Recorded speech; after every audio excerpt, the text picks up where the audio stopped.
بأداء مميز قصاد بورتو. الأهلي ينهي مشواره في كأس العالم للأندية. بس قبل ما نتكلم على أي حاجة احنا محتاجين نقف عند اللقطة دي شوية. بصوا بقى، ومن الأول كده وبعد ما كلنا شفنا الجمهور عمل ايه مع اللعيبة، حابب أقول كلمتين بس.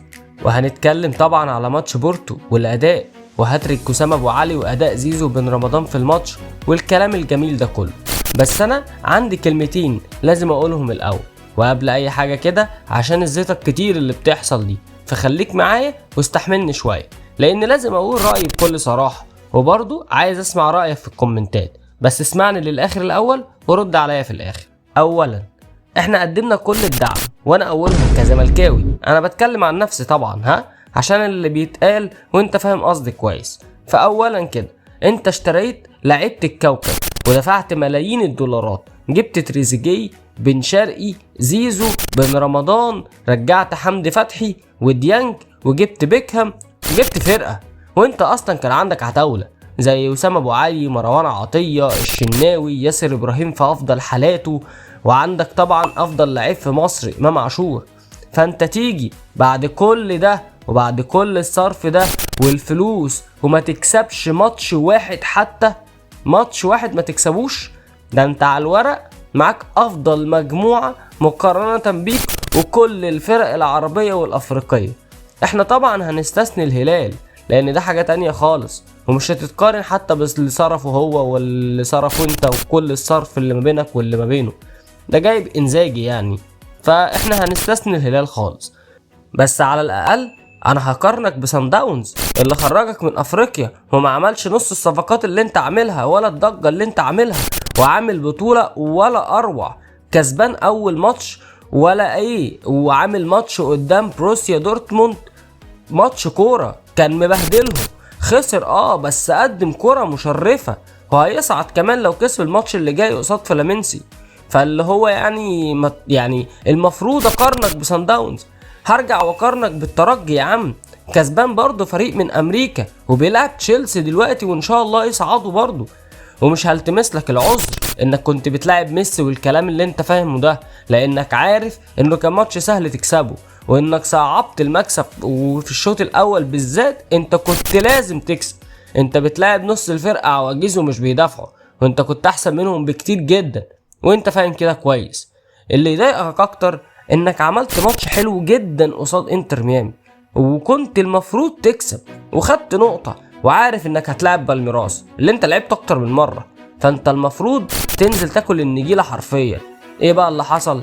ما جيتش الماتش، اسوأ مباراة عملتها قصاد بالميراس في تاريخك حرفيا، بعد كل لعيبة الكوكب اللي معاك والفرقة اللي انت اشتريتها، خسرت بطريقة مذلة حرفيا.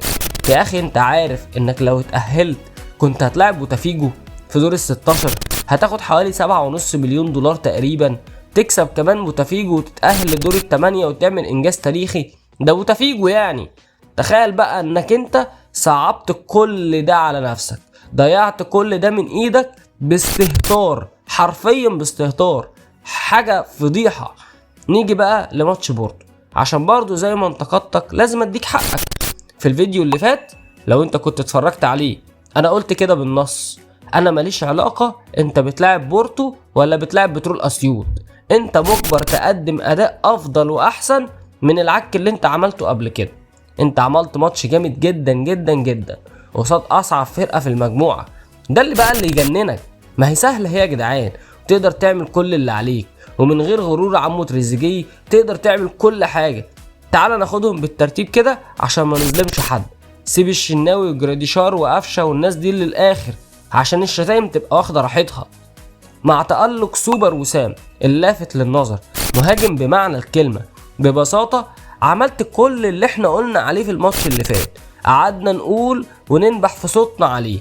لعبت زيزو رقم 8، واحنا مش بنقول اي كلام يعني. زيزو لعبها مع صلاح في المنتخب، ولعبها شوية في الزمالك، ولعبها كمان شوية في البرتغال.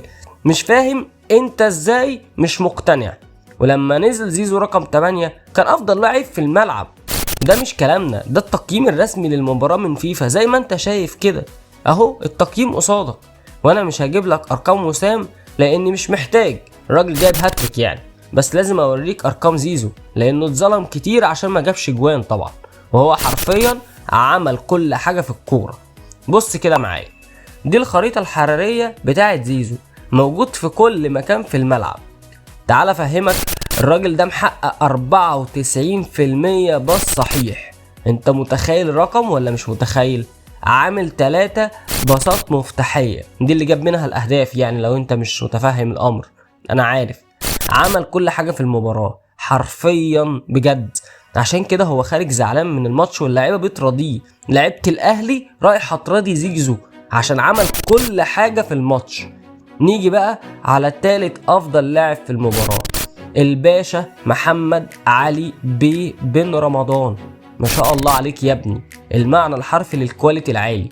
تحس انك مش متاثر قوي بغياب امام عاشور في الماتشات مع انه مؤثر جدا، بس هو مخليك بتقول انا كافي جدا كده.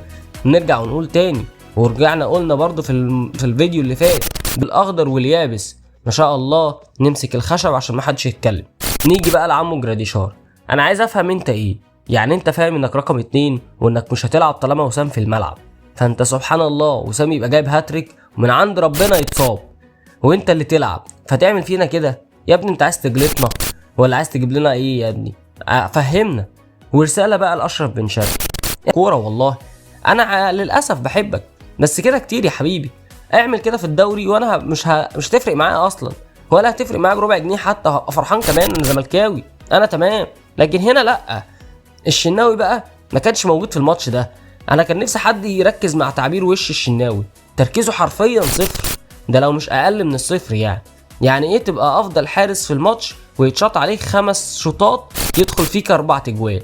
انت اقل واحد في التقييم زي ما انتوا شايفين، اقل حد في التقييم هو الشناوي، ما جاش الماتش. بيكهام وهاني وقفشه انا مش هتكلم عليهم عشان حرام بصراحه الكلام فيهم دول، انا تعبت. الخلاصه انت عملت صفقات جامده جدا، وكل ما واحد يتكلم ترجع تقول علشان كاس العالم، بس نرجع ونقول انت ما كسبتش ولا ماتش في كاس العالم، ما تأهلتش ولا حققت اي حاجه، جبت مدرب جديد رميته في النار حرفيا كده. فانت لازم ترجع كده تحاسب نفسك على كل اللي فات ده. كلنا عارفين انك الموسم الجاي في الدوري انت هتاكل الاخضر واليابس، انت بقيت اقوى فرقه دلوقتي في الدوري، ومعاك فرقتين حرفيا تقدر تلعب بيهم كل يوم ماتش عادي جدا بتشكيلتين مختلفين والاتنين كويسين جدا. بس انت ما جيتش غير في مباراه بورتو، وجيت هجوميا بس، دفاعيا انت ما جيتش اصلا. وزي ما اتفقنا انا بقول رايي، تتقبله ترفضه انت حر، كل واحد حر في رايه، وبرضه خلينا نتناقش لان انا كمان عايز اسمع وجهة نظرك وعايز اسمع رايك. سلام.